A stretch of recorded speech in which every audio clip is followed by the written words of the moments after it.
मित्रों नमस्कार, मैं हूं राकेश कुमार। आप देख रहे हैं मत अभिमत। मित्रों, बिहार और भूमि विवाद दोनों एक दूसरे का यूं कहें कि अनुनाश्रय संबंध है। दोनों में चोली दामन का साथ है। हालांकि भूमि विवाद केवल बिहार में ही नहीं, हर जगह होता है और इसको लेकर तमाम चीज़ें हैं, लेकिन बिहार में कुछ ज़्यादा ही है। 2020 में जो अपराध और हत्याएं हुई थीं, उस आंकड़ों को देखा जाए तो लगभग 64% उसमें भूमि विवाद के मामले थे, जो अब घटकर 46% पर आ गए हैं। मतलब कि 4 साल में जो अंतर आया है वो 64 से घटकर 46% आ गया है। मतलब अब जो घटनाएं हो रही हैं अपराध की या हत्याएं हो रही हैं, उसमें 46% भूमि विवाद से जुड़ा मामला होता है। और इसमें जो मानना है कि इस आंकड़े में जो गिरावट आई है, इसमें सबसे बड़ा भूमिका अदा किया है भू समाधान पोर्टल की। मित्रों, आप जानते हैं कि भू समाधान पोर्टल सरकार ने दिया था और उस पर किसी भी तरह के जमीन के विवाद को डाला जाता था और उसका समाधान निकाला जाता था। और उसमें बहुत समाधान भी हुए होंगे, तभी तो इस तरह ये जो आपराधिक घटनाएं थी जमीन से जुड़ी हुई, उसमें इतनी बड़ी गिरावट आई है। तो निश्चित रूप से यह बेहतर है। और जब सरकार ने, राजस्व विभाग ने इन सारे चीज़ों को देखा है, तब उसके बाद सरकार ने और भी कड़े निर्देश जारी किए हैं भू समाधान पोर्टल को लेकर। और यह निर्देश केवल अंचलाधिकारी और राजस्व विभाग को ही नहीं है, राजस्व विभाग से लेकर और कमिश्नर तक, प्रमंडलीय आयुक्त जो होते हैं, उन लोगों तक निर्देश दिया गया है कि किस तरह काम करना है और किस तरह भू समाधान पोर्टल पर जो मामले हैं उसको देखना है, उसकी गहन छानबीन करनी है और उसका समाधान करना है। इसको लेकर भूमि एवं राजस्व विभाग के एसीएस दीपक कुमार सिंह और गृह विभाग के चीफ सेक्रेटरी मतलब मुख्य सचिव अरविंद चौधरी ने सभी जिलों के जिलाधिकारी और एसपी एसएसपी को पत्र लिखा है। और पत्र में कहा गया है कि भूमि विवादों की निगरानी और समाधान के लिए जो यह भू समाधान पोर्टल बना है, इसका पूरी तरह उपयोग किया जाए, सही ढंग से इसका उपयोग किया जाए, जिससे भूमि विवादों में जो गिरावट आ रही है वो और भी बेहतर स्थिति में आ सके। देखिए, भू समाधान पोर्टल जो है, इसमें भूमि विवादों से जुड़े हुए जितने उसके निपटारे के लिए या उसको निगरानी के लिए, उसके नियंत्रण के लिए जितने भी आवश्यक आंकड़े हैं, वो सारे उस पर संग्रहित हैं और साथ में उसका विश्लेषण भी वहाँ किया जाता है। इससे बहुत सी चीज़ें स्पष्ट होती हैं, सामने आती हैं कि भूमि विवादों का कारण क्या है, क्यों हो रहा है। ये सारी चीज़ें, चूँकि सारे आंकड़े उस पर उपलब्ध हैं। अब अधिकारियों को ये राय दिया गया है, निर्देश दिया गया है अपर मुख्य सचिव दीपक कुमार सिंह और गृह विभाग के अरविंद चौधरी जो मुख्य सचिव हैं, उनके द्वारा, कि भारतीय न्याय संहिता में जो इन मामलों से जुड़ी हुई धाराएं हैं, जो नियम हैं, उसके अनुरूप कार्रवाई करें।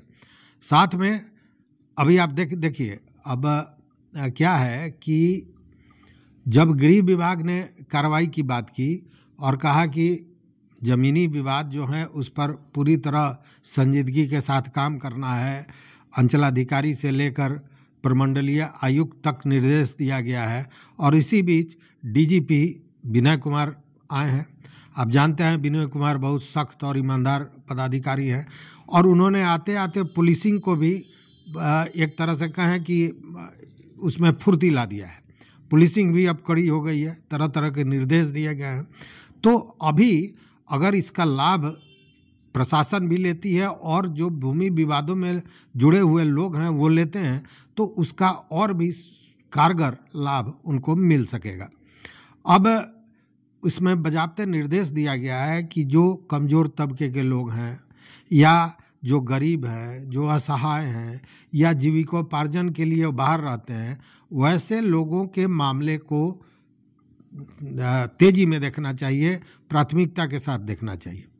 वहीं अर्धसैनिक बल या सेना में जो लोग हैं और उनके जमीन पर कोई विवाद अगर होता है और वो मामला भू समाधान पोर्टल पर है तो उसमें अविलंब कार्रवाई होनी चाहिए और उसका निस्तारण भी होना चाहिए। साथ में दूसरी बात यह भी कहा गया है कि जो लोग भूमि विवाद को लेकर शांति भंग करने वाले हैं या आशंका है कि शांति भंग कर सकते हैं, उनको तुरंत गिरफ्तार किया जाए। और साथ में वैसे लोगों को जो शांति भंग करने वाले हैं आगे कर सकते हैं तो उन लोगों के लिए कम से कम 3 साल का बंध पत्र, मतलब उनसे एक एग्रीमेंट कहें या यूँ कहें कि वो एक एफिडेविट करेंगे कि वो 3 साल तक कोई गड़बड़ी, कोई शांति भंग करने वाली कार्रवाई नहीं करेंगे, ऐसा एक उनसे अनुबंध लिखवाएंगे। और उसके बाद अगर शांति भंग करने वाले लोग हैं तो गिरफ्तारी भी होगी। ये सारी चीज़ें बताई गई हैं। साथ में यह भी कहा गया है कि बहुत से लोग हैं जो दबंग हैं और कमज़ोर पक्ष के लोगों के ज़मीन को हड़पने का या तरह तरह से प्रताड़ित करने का काम करते हैं, तो वैसे लोगों के लिए बाज़ाब्ता निर्देश दिया है कि वैसे जो कमज़ोर पक्ष हैं उनको सुरक्षा भी मुहैया करानी चाहिए। चूँकि दबंग जो हैं, जो बाहुबली हैं, वो उनको परेशान करते हैं, उनके ज़मीन के साथ मनमाना करते हैं, तो वैसे लोगों को सुरक्षा प्रदान किया जाए जो कमज़ोर हैं, कमज़ोर पक्ष के हैं। दूसरी बात कि यह भी कहा गया है कि भू समाधान पोर्टल पर जो मामले आते हैं उसकी सुनवाई के लिए हर शनिवार को थाने पर बैठक होनी चाहिए और उस बैठक में थानेदार के साथ साथ सीओ भी रहेंगे, मतलब अंचलाधिकारी भी रहेंगे।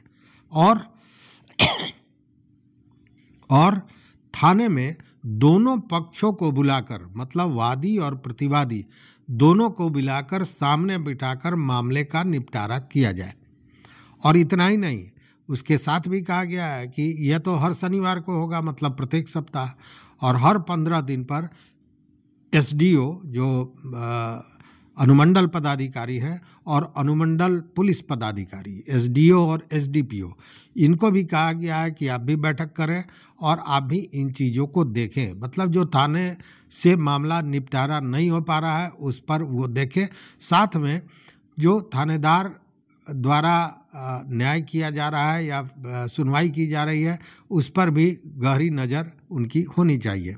इतना ही नहीं, यह भी कहा गया है कि ये जो भू समाधान पोर्टल पर मामले हैं इसका निगरानी या इस पर नज़र प्रमंडलीय आयुक्त को भी रखना है।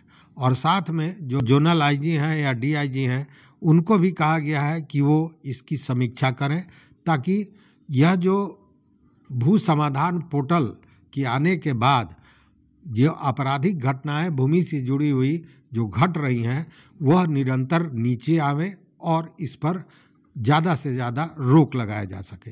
तो ये एक महत्वपूर्ण चीज़ है। और सबसे बड़ी बात है कि शासन, मतलब प्रशासन और पुलिस दोनों को संयुक्त रूप से जोड़कर इन चीज़ों को के समाधान के लिए कहा गया है कि जो भी मामले आते हैं भू समाधान पोर्टल पर उसका निपटारा किया जाए। और इसमें अंचलाधिकारी से लेकर कमिश्नर तक सारे लोगों को जोड़ा गया है। तो एक अच्छी पहल है और निश्चित रूप से जिस तरह सकारात्मक इसका प्रतिफल आया है आगे भी उसी तरह आएगा। इसीलिए कोई भी अगर भूमि विवाद है आपके पास तो निश्चित रूप से आपको भी भू समाधान पोर्टल पर जाना चाहिए और अपनी समस्या को रखनी चाहिए। और मुझे लगता है कि जिस हिसाब से अभी सरकार विभाग, गृह विभाग, भूमि एवं राजस्व विभाग सारे संजीदा होकर इन चीज़ों को देख रही हैं तो आपको भी उसका समाधान मिल सकता है। तो इस वीडियो में बस इतना ही। देखते रहिए मत अभिमत। मित्रों, चैनल पर नए हो तो सब्सक्राइब करें, लाइक करें, दोस्तों के साथ शेयर करें और अपना विचार जरूर दें। बहुत बहुत धन्यवाद। कोटिशः आभार।